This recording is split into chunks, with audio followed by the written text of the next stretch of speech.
So I'm very fascinated about where you are in your life because I genuinely believe the world is telling you the reverse of the right information.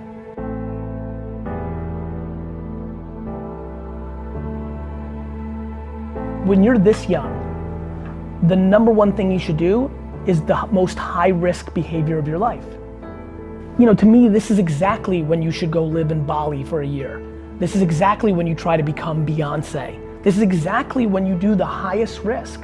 The biggest reason that kids, like people become unhappy is they try to address, they're playing life in reverse. The only things that you could be dealing with are either debt or expectations of your parents.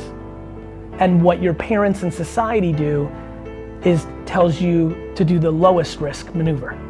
The number one thing you should be thinking about is the highest risk behavior around the thing that you think is gonna make you the happiest, which is gonna go spitting in the face of everybody from your parents to the school you're in, to your friends and what they thought, and maybe even to yourself an hour ago. Self-awareness is the most important.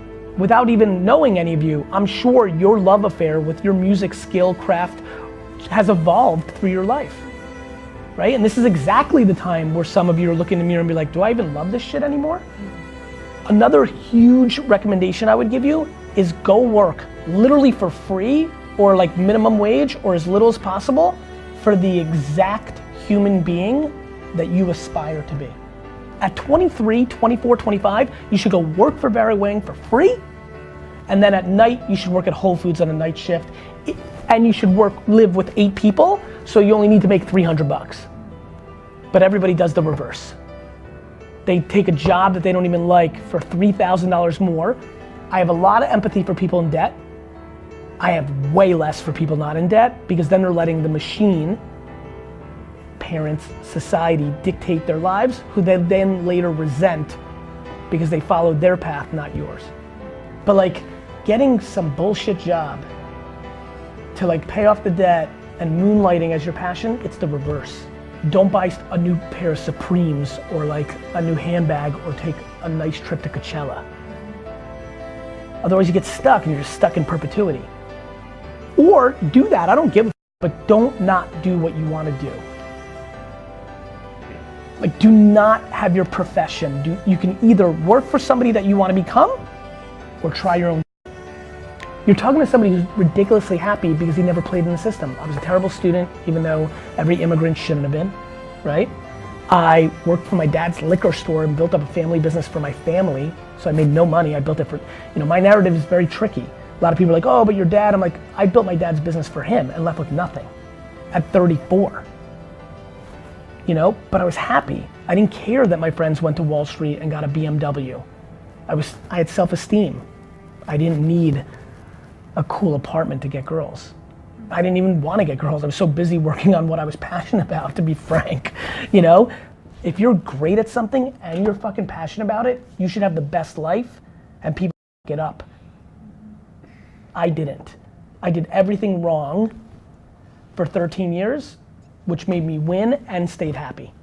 Even though you're studying a field that is related to what you want your career path to be, you're still in classes, and completing those classes takes a lot of effort and time. Right, they're putting classes that have nothing to do with the future, right? Yeah, okay. That. My personal point of view on that is to only allocate the amount of time and passion that allows you to get to the next place you need to. What I'm saying is, whatever the lowest grade you can get in that class that allows you to continue and advance is what you should aim for. A lot of people's DNA only makes them strive towards perfection, which eats up an allocation of time that I think you should be deploying on other things. So if you're telling me right now you're self-aware enough to know this fucking accounting class or whatever the fuck you go to is not gonna mean anything to me, you know, there's only a couple variables. One, there's the school's rules of what you need to get to pass and graduate, right? Then the only other variables are your own kind of, you know, self-worth of how you deliver in a class environment. And the only other variable is your parents or anybody else you respect's ambition of your grade point average. Those last two don't mean anything. The first one does, it's the rules. You can't get an F in this or you can't move on. But if you can get a C, I just don't know.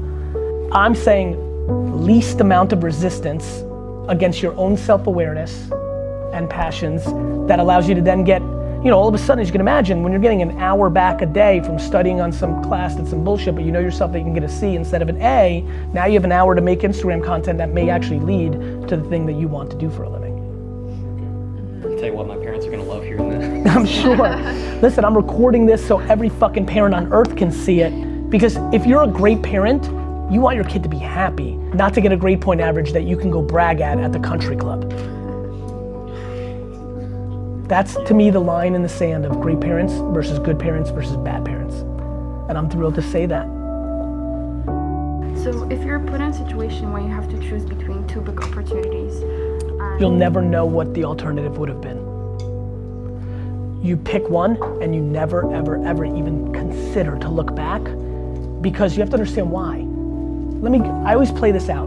Let's say when you go to heaven, they can show you what would have happened, because that's the only way you'd ever see it. What people don't understand is, oh, Basha, you made the wrong call. You should have went to grad school instead of that opportunity, or this company instead of that company. And it was perfect, and you rose like a phoenix, and you were the head of all sound, and everything went great. But then you had to go to Virginia on business, and you got hit by a car and you died at 31. That's life. So, to like look at two ideas and think you can practically make a good decision is laughable. Literally flip a coin. Just pick the one that feels better right that second and make it about you. Because usually what kids struggle with is the decision they want to do versus the decision that they think they're supposed to do based on the other voices. You want to get real happy? Have the conversation that you actually want to have with the 7 people you're closest to.